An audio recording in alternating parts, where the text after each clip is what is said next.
In this guide, I'm going to show you how to hide any WhatsApp chat. Before we do get into this guide, make sure to like the video and subscribe to the channel with all notifications on. It really does help with the channel and it lets us know that you want more content like this. We'd greatly appreciate it. And if at any point throughout this guide you did have any questions, just ask them down in the comment section below and we could help you out further. I'm going to be doing my best to reply to every single comment down there.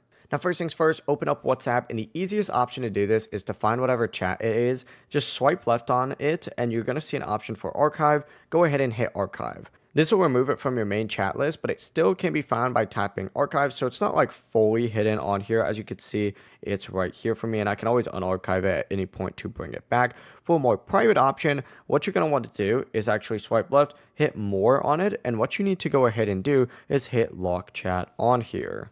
Confirm with either Face ID, fingerprint, or your iPhone password or phone passcode. And after that, the chat will move into the lock chat section, which will appear on here. Now, what you can do is open up that lock chat section and you can hide it. Now, I've actually already done this. So what you do when you hide it is you just have to type in like a passcode or whatnot, and then it'll open up the lock chat setting.